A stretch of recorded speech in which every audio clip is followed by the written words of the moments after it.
ओम नमः शिवाय। शिवजी सदा सहाय। ओम नमः शिवाय। गुरुजी सदा सहाय।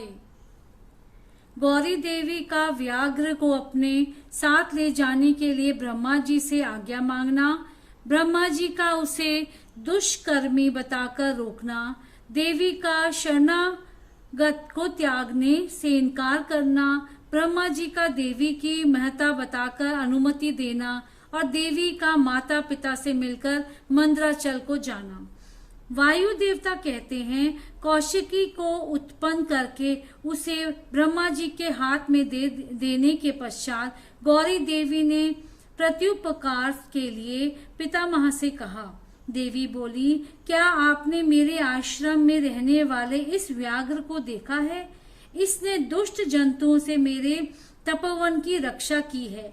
यह मुझ में अपना मन लगाकर अन्य भाव से मेरा भजन करता रहा है। अतः इसकी रक्षा के सिवा दूसरा कोई मेरा प्रिय कार्य नहीं है। यह मेरे अनंतपुर में विचरने वाला होगा। भगवान शंकर इसे प्रसन्नता पूर्वक गणेश्वर का पद प्रदान करेंगे। मैं इसे आगे करके सखियों के साथ यहाँ से जाना चाहती हूँ। इसके लिए आप मुझे आज्ञा दें, क्योंकि आप प्रजापति हैं। देवी के ऐसे कहने पर उन्हें भोली भाली जान हंसते और मुस्कुराते हुए ब्रह्मा जी उस व्याघ्र की पुरानी क्रूरतापूर्ण करतूतें बताते हुए उसकी दुष्टता का वर्णन करने लगे।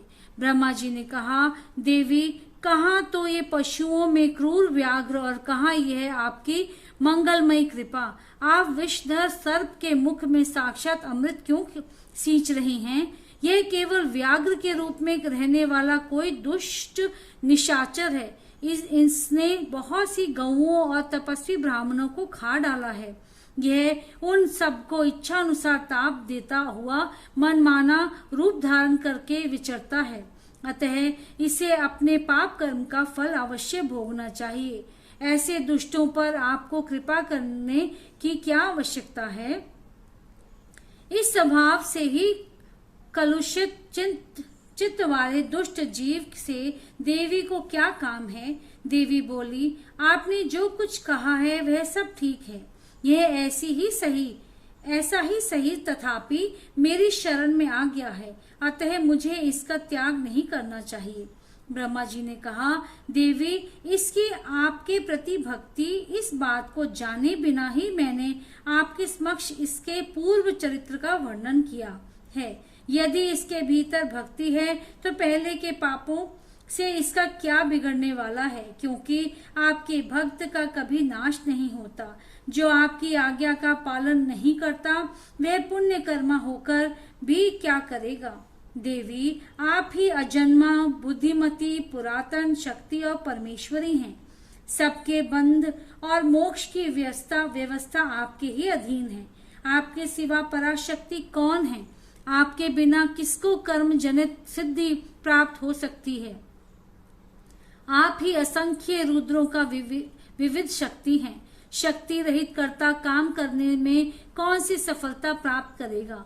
भगवान विष्णु को, मुझको तथा अन्य देवता, दानव और राक्षसों को उन पर ऐश्वर्यों की प्राप्ति कराने के लिए आपकी आज्ञा ही कारण है। असंख्य ब्रह्मा, विष्णु तथा रुद्र जो आपकी आज्ञा का पालन करने वाले हैं, बीत चुके हैं और भविष्य में भी होंगे।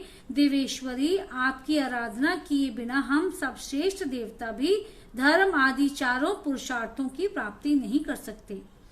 आपके संकल्प से ब्रह्म तत्व और स्थावर तत्व का तत्काल व्यत्यास फेरबदल भी हो सकता है, अर्थात ब्रह्मा स्थावर हो जाता है और स्थावर ब्रह्मा, क्योंकि पुण्य और पाप के फलों की व्यवस्था आपने ही की है।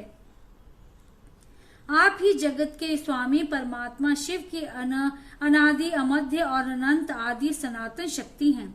आप संपूर्ण लोक यात्रा का निर्वाह करने के लिए किसी अद्भुत मूर्ति में आविष्ट हो नाना प्रकार के भावों से क्रीड़ा करती हैं। भला आपको ठीक ठीक कौन जानता है? अतः यह पापाचारी व्याघ्र भी आज आपकी कृपा से परम सिद्धि प्राप्त करे, इसमें कौन बाधक हो सकता है। इस प्रकार उनके परम तत्व का स्मरण कराकर ब्रह्मा जी ने जब उचित प्रार्थना की, तब गौरी देवी तपस्या से निर्वृत्त हुई। तदंतर देवी की आज्ञा लेकर ब्रह्मा जी अंतर्ध्यान हो गए। फिर देवी ने अपने वियोग को न सह सकने वाले माता पिता मैना और हिमवान का दर्शन करके उन्हें प्रणाम किया तथा उन्हें नाना प्रकार से आश्वासन दिया। इसके बाद देवी ने तपस्या के प्रेमी तपोवन के वृक्षों को देखा। वे उनके सामने फूलों की वर्षा कर रहे थे। ऐसा जान पड़ता था मानो उनसे होने वाले वियोग के शोक से पीड़ित हो वे आंसू बरसा रहे हों।